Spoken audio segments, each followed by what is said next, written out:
Sukčiavimas, piktnaudžiavimas, dokumentų klastojimas. Palangos miesto tarybos posėdėje šiandien Svetlana Tučkė uždavė labai gerus klausimus Palangos miesto tarybos nariui iš miesto merui.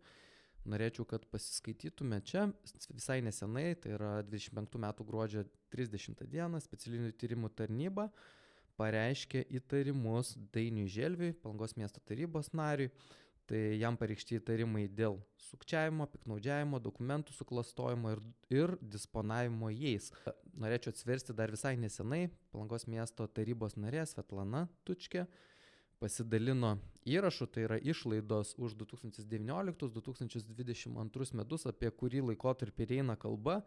Ir pasižiūrėkime apie, sakykime, pirmą penketuką, ką mes turime. Tai ką tik minėtas Dainius Želvys, išgarsėjęs dėl savo kontroversiškų pasisakymų, kad Palangos mieste socialiniai būstai yra nereikalingi. Dar galėčiau papildyti, kad aplamai apie socialinio būsto statybą niekad net nesam svarstę, nes Palanga yra ne ta vieta, kur statyti socialinius būstus šiaip jau. Yra Tėvynės sąjungos narys ir dabar įsivėlęs į šį skandalą. Jisai kanceliariniam lėšom panaudojo per šį laikotarpį beveik 21 000 eurų. Sekantis yra Vaidas Šimaitis, amžinatilsį, ir trečias Julius Tomas Žulkus, taip pat tos pačios partijos narys, 18 000, Bronius Vaitkus 18 000, Justas Žulkus 16 500. Štai kokia lyderystė iš konservatorių partijos. Kalbėjausi su savo šaltiniais ar mano šaltinių duomenimis, kaip mėgsta sakyti Edmundas Jakilaitis. Bendravau su savo šaltiniais ir mano šaltinių duomenimis. Sekantis eilėje yra sanatorijų ekspertas, tarybos narys. Kaip čia bus, pasižiūrėsime, bet tai būtų labai skaudus smūgis, dar vienas korupcijos skandalas Palangos miesto savivaldybės, o tuo labiau Tėvynės sąjungos partijos skyriui. Taigi kviečiu pasižiūrėti dabar, kokius klausimus uždavė Svetlana Tučkė ir ką atsakė Dainius Želvys. Labas rytas, kolegos. Iš tikrųjų norėjau pasisakyti viena tema, kuri šiek tiek ir glumina, ir stebina, ir galbūt šiandieną išgirsime to žmogaus tam tikrus ir pasisakymus.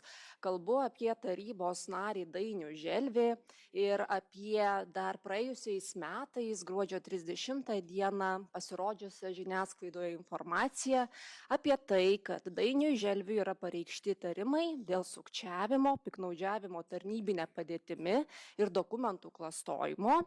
Ir tai yra pakankamai rimti kaltinimai, dėl kurių iš esmės nepasisakė niekaip nei Dainius Želvys, nei politinė jėga, su kuria jisai laimėjo rinkimus ir konkrečiai Palangos miesto savivaldybės tarybos mandatą.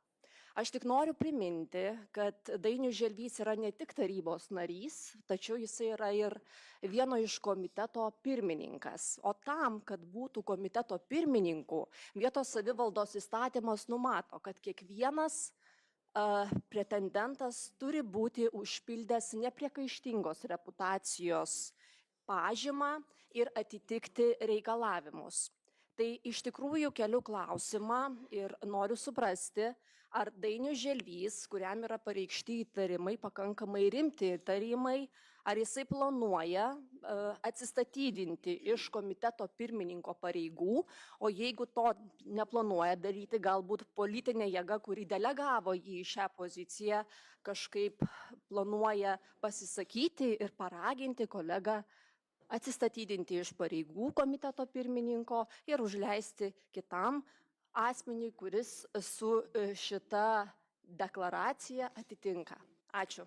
Dabar žmogus nėra nuteistas, teismo nutarties nėra ir neaišku, kaip gali būti. Tai tikrai linkėčiau jaunai moteriai, kancleriai nesimėtyti kaltinimais tokiais ir nekaltinti iš anksto žmonių. Tai būtų labai labai garbinga iš jūsų pusės. Ačiū labai.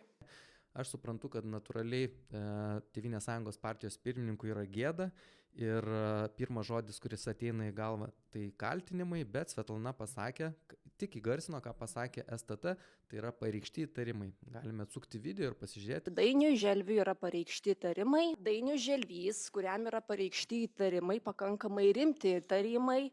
Taigi, Šarūnai, būkite biednas, kaip sako, bet teisingas, bet šiuo atveju jis nesat nei bėdas, nei teisinga. Ne aš pateikiau, įtarimai yra pateikti teisėjas saugos. Tai įtarimai Įtarimai nereiškia teismo yra sprendimo. pateikti teisėjas Ačiū labai. saugos. Taip, tai ir aš teiraujuosi pozicijos, tai gal kolega galėtų atsakyti. Kolega pasisakė, bet atkreipkite dėmesį, kad įtarimų jis neneigia, tiesiog sako, kad ir Onukas, ir Jozukas, ir Jurgelis, kaip toje dainoje, sako. O jūs vaikai taip darykit, kaip Jurgelis daro. Aišku, čia politika yra politika, bet noriu pasakyti, kad įtarimai pareikšti šiandien yra ne vieninteliai, ne man vieninteliam yra pareikšti įtarimai daug Lietuvos buvusių savivaldybos tarybos narių, iš kurių tenais yra mažiausiai dar 3-4 Seimo nariai, apie 6-7 merai, kurie po šiai dienai visi dirba ir niekas niekur tenais. Na, pasiteisinimą matėt ir į kokius standartus mes lygiuojamės. Na, o prieštaringai ir kontroversiškai miestiečių vertinamas miesto meras tyli, kaip sako, tyla gera byla.